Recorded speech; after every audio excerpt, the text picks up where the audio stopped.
Morning. On Monday afternoon, yesterday, our deputies arrested 17-year-old Lorenzo Larry on charges of second-degree murder for the killing of 16-year-old De'Shayla Ferguson on October 24th. He also faces charges for killing her unborn baby.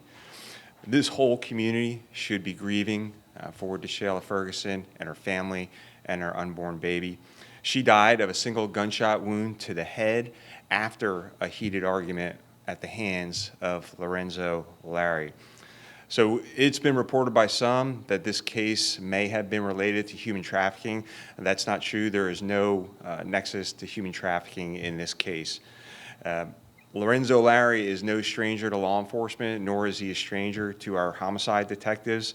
In February of 2021, when he was just 15 years old, he was arrested for carrying a concealed firearm, as well as violation of home detention, both of which are felonies.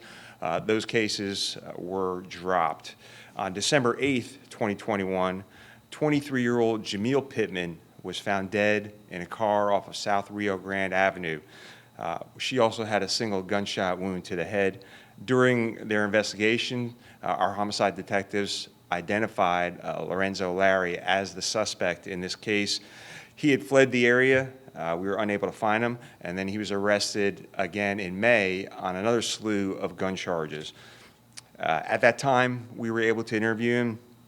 He admitted to shooting Jamil, but claimed it was self-defense, although he fled the scene, disposed of the gun, and fled to another state.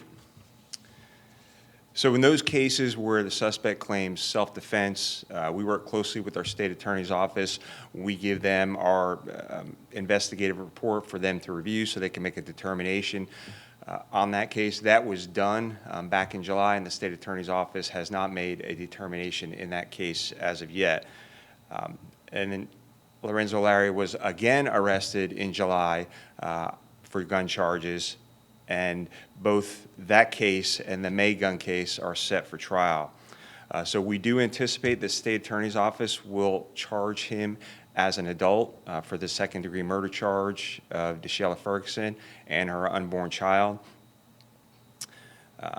So you have heard me say time and time again that no one gets into this profession to arrest kids, especially for low-level offenses, but that's not the case here.